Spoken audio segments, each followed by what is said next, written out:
And as usual for Friday, it feels like it's time for a beer. And this Friday, maybe more than ever,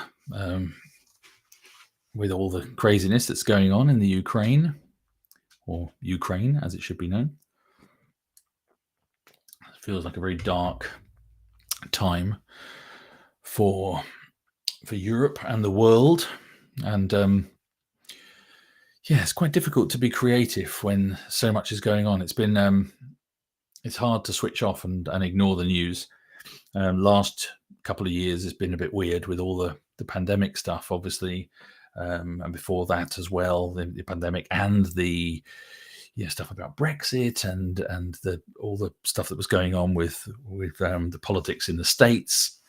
It feels like it's a never-ending cycle of bad news and stuff going on that makes it difficult to focus on what might be seen as a sort of frivolous job, which is just creating stories. But I try to tell myself that, at least the stories that I tell provide some escapism for people. So anyway, my thoughts go out to anyone that's been affected or that is being affected by what's going on in Ukraine, and I really hope that that situation gets resolved very quickly and doesn't escalate even further, although that feels like a rather futile thought at the moment. And it's quite a strange, sobering thought at the moment. I'm revising. I've got a printout. I'll show you actually. Look, I've got the phase of writing where I'm at is with Fortress of Foes. Is I print the whole thing out, and then I go through the manuscript on paper and edit. And so reading all about intrigue and murders and attacks and people killing each other for power and riches and whatever. It's all very well. It's all very well writing about it, but then when the news feels like that's what's happening in the world all the time, it's a bit strange and difficult sometimes to focus.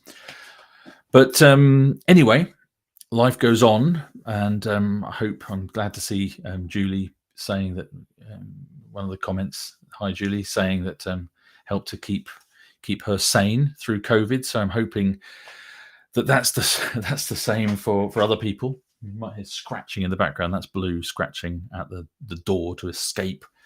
I don't really know what he wants to do. I think he wants to go out and play with a ball that you can see in the garden, but I enticed him in, and now he wants to go out. But I know if I let him out, he'll be scratching at the door the other side for me to open the door to let him in or to play with the ball. So I'm going to keep him in here. Probably not going to talk for ages. I just wanted to have a quick, just to sip my beer and say hello, really. But I wanted to talk about, just quickly remind everybody, as if you needed reminding, that A Night of Flames is going out, is published next Thursday, 3rd of March, in the UK and worldwide in ebook form. I know Barnaby Edwards was yesterday or the day before saying that he was actually recording the audio book for it, so that should be out soon. I don't know if it'll be out in a week or two, probably after the release date, but it will be out very soon.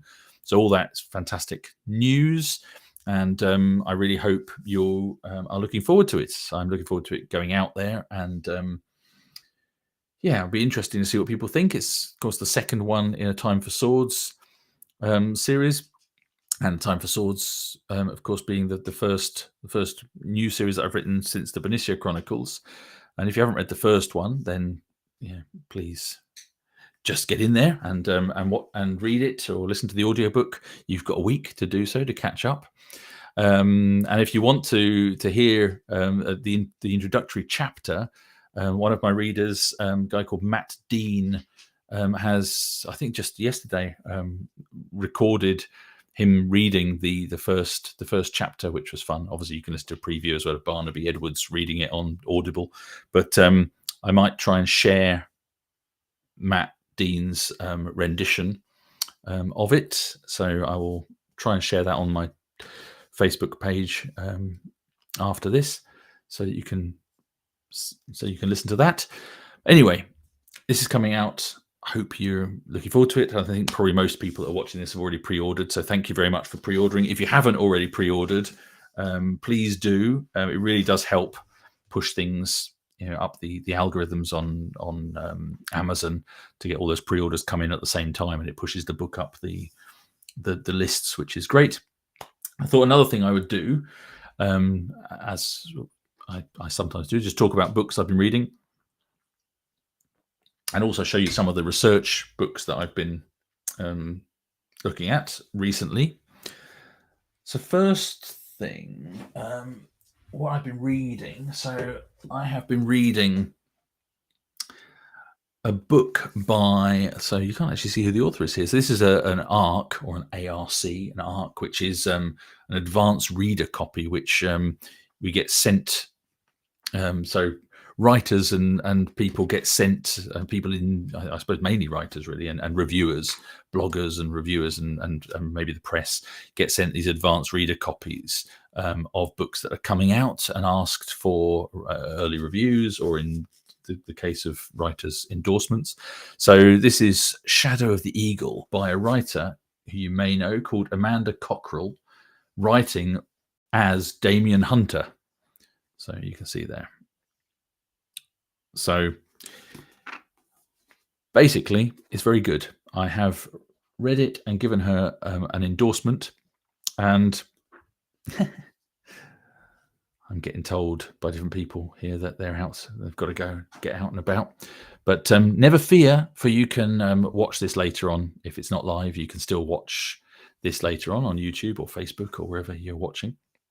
But anyway, I've read this. It's set in, I can't remember the year, 1st century AD, 2nd century, something like that. Hello, Blue. Blue's nudging me.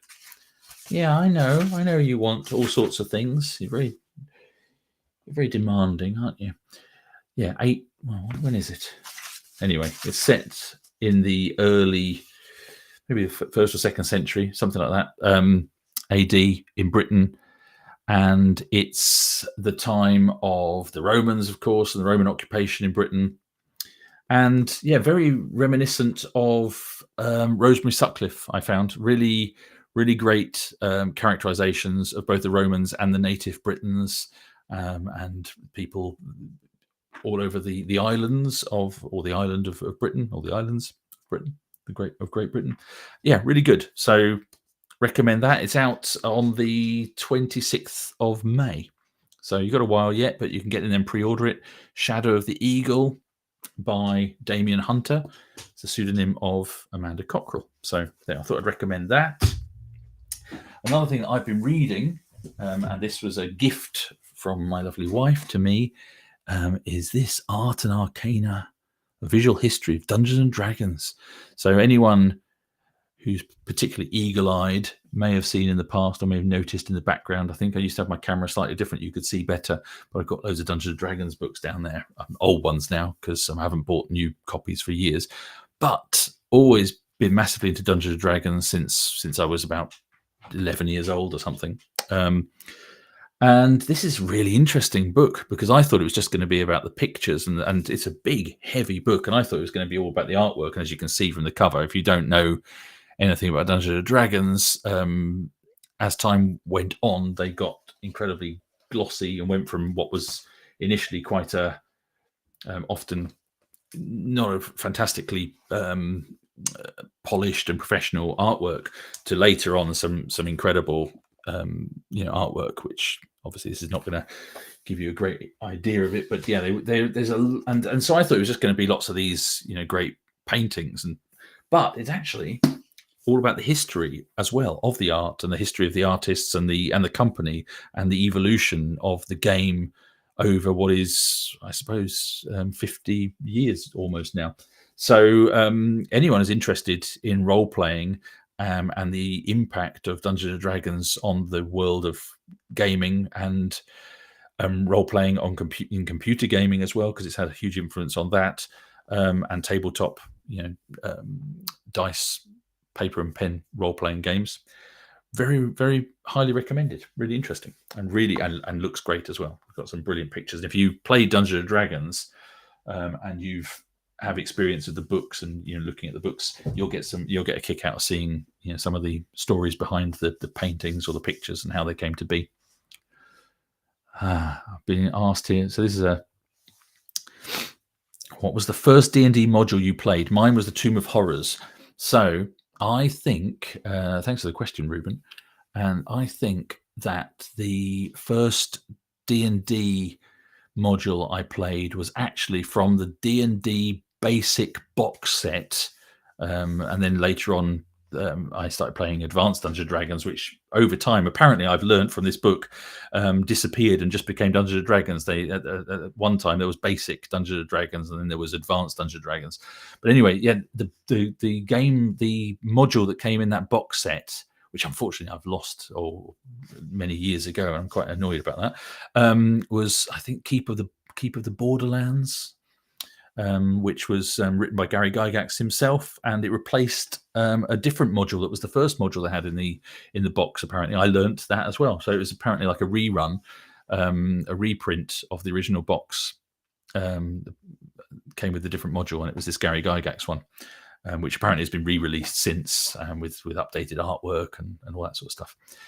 So yeah, it was very typical sort of adventure, early low-level adventure with just goblins and orcs and all that sort of stuff, and a bit of outdoorsy stuff as well, sort of a mixture of outdoors and caverns and things. But yeah, I remember, what an introduction. I mean, ever since reading Lord of the Rings and then playing Dungeons and Dragons, I've been hooked ever since.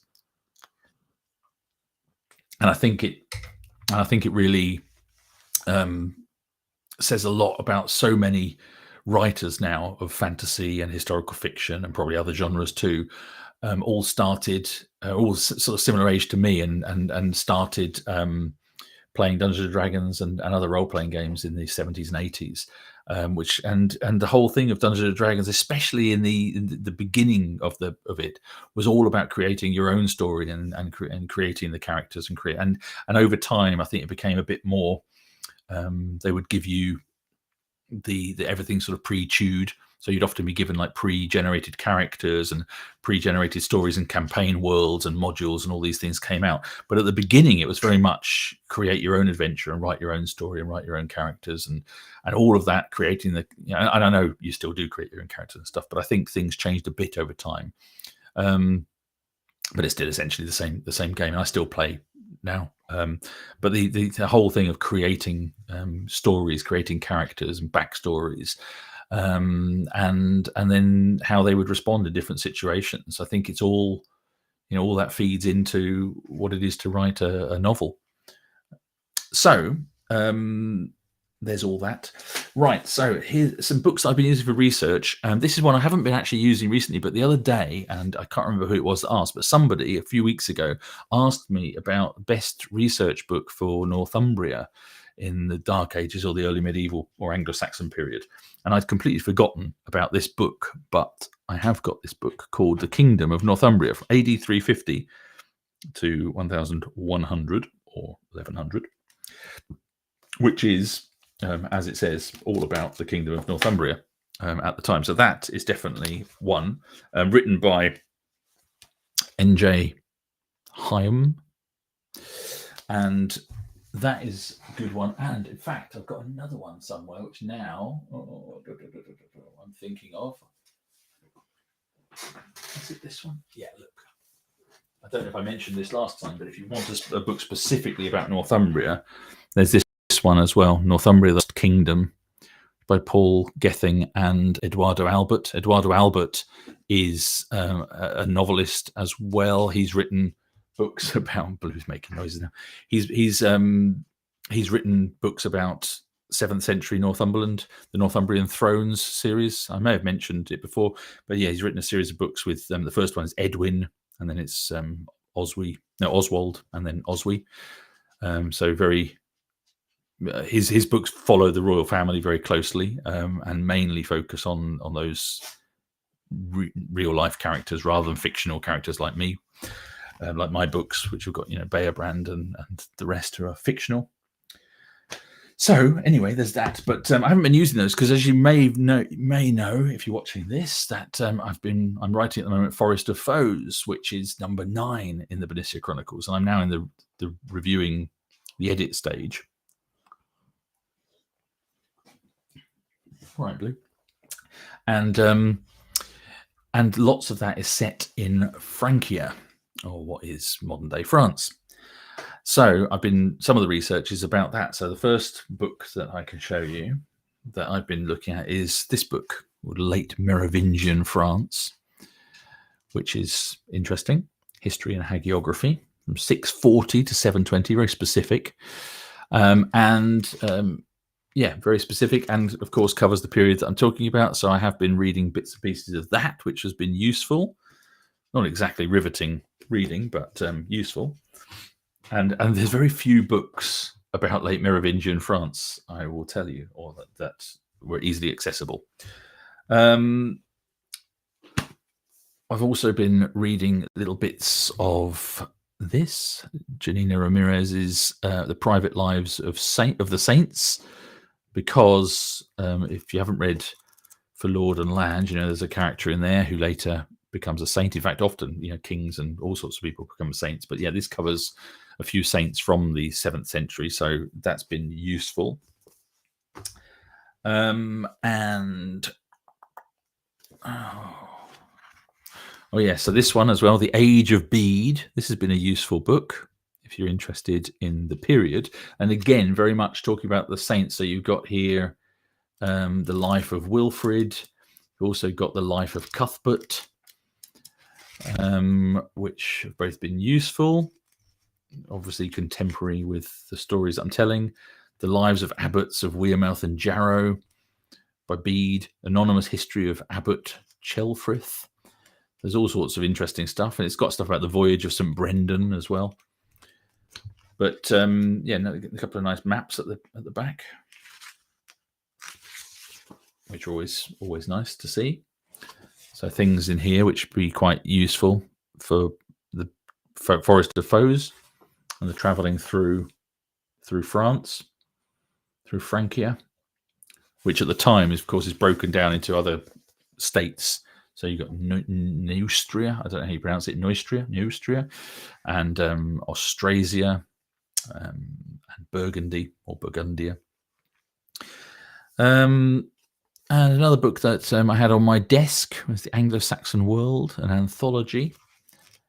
This one's just got all bits and pieces of different bits of poems, bits from the Anglo-Saxon Chronicle, elegies, The Wanderer, Beowulf. It's got all sorts of things in here. Some of the riddles as well, I think, are in here.